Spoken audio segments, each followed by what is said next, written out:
Hello, teachers. Welcome back to Ready for Cambridge.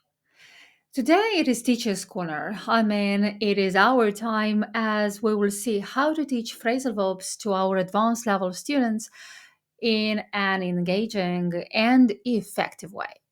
And if you haven't already, please subscribe to my channel for more news and tips on both learning and teaching English.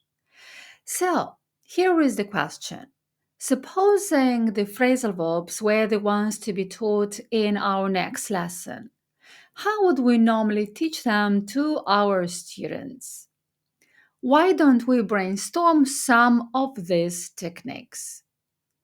Do we translate and explain them, or even classify them into categories?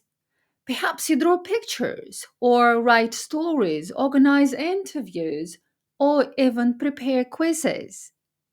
Let's share your methods in the comments below.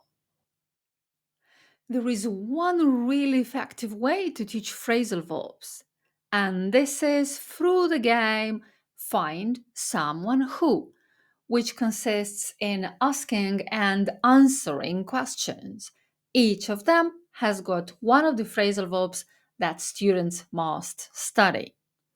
This game not only gets students moving around the classroom, but also helps them use these phrasal verbs in real life contexts. In my blog on Ready for Cambridge, you can find three sets of articles. Here is the first one, the second one, and the third set. That's where you're going to find phrasal verbs classified into groups based on their particles, and even some examples of find someone who questions, just like this one. In the Find Someone Who game, students walk around asking each other questions based on the phrasal verbs that we want to teach. For example, find someone who had to back down in an argument with their teacher and apologize. Questions like this encourage students to use phrasal verbs in conversation, reinforcing thus their understanding and usage.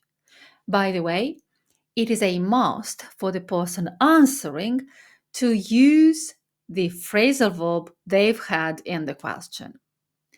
To keep this game fresh, we can introduce different scenarios each time we play.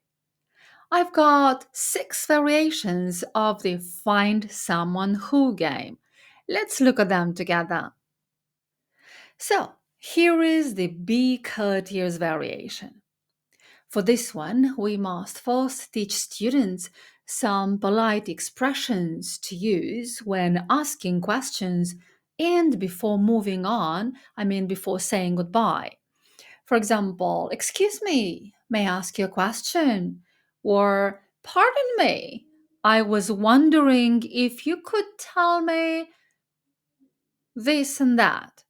And before saying goodbye, they would say, thank you so much for sharing that with me.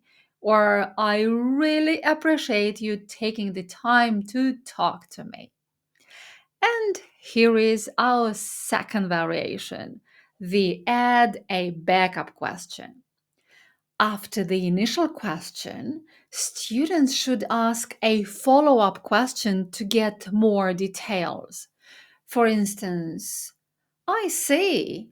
Could you explain me how you manage that? Or if you don't mind, can you tell me what you did? Then there is do not say goodbye. For this one, some students get a message from me not to end the conversation, which challenges their partner to politely wrap up the chat. For example, the interviewer might ask, interesting, how come? Or good to know, how did you manage to do that? Can you share some tips with me? And the interviewee could say, I'd love to chat more, But I have to get to my next class. Let's catch up later. All right.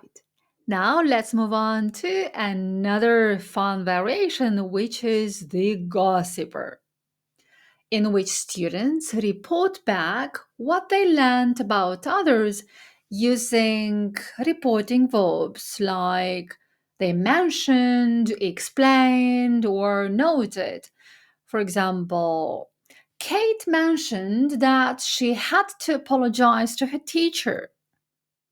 And here is another way to play the Find Someone Who game. And this is always say yes. The interviewee must always say yes, prompting the interviewer to ask further WH questions to verify the truth. For example, have you ever organized a party that broke up at dawn? The interviewee would say, yes, I have. And then the interviewer would continue asking, oh, really? What was the occasion? Or where was it held? Who was invited? That must have been something. You know, why don't we hear an example of such a conversation? Hi there. Can I ask you a quick question? Yeah, sure. Go ahead. Have you ever organized a party that broke up at dawn? Yeah, of course. Really? What was the occasion? Well, it was my birthday. Oh, that sounds fun. Where was it held? Well, on a boat. Wow, a boat. How many people were there? Let me think. Yeah, more than 100. More than 100 people on a boat? What kind of boat was it? A small yacht. A small yacht for 100 people? How did you manage that? Well, we all fit comfortably. I guess you're pulling my leg. Thanks for sharing. It was great to talk to you. Have a nice day. You too. You see, in this conversation, the interviewer realized that all the information was a complete lie. Oh, yeah, there is one way that we still haven't talked about, and this is the ask out loud, in which students are asked not to stand up and not to move around, which means they ask their questions from the place they are sitting. So get ready for much noise. Well, as you see, all these variations keep the Find Someone Who game engaging and educational. Why don't you try them out in your classroom? You will see how your students start improving their phrasal verb usage. Remember to share your all time favorite games and tips in the comments below. Thanks for watching and happy teaching. Goodbye.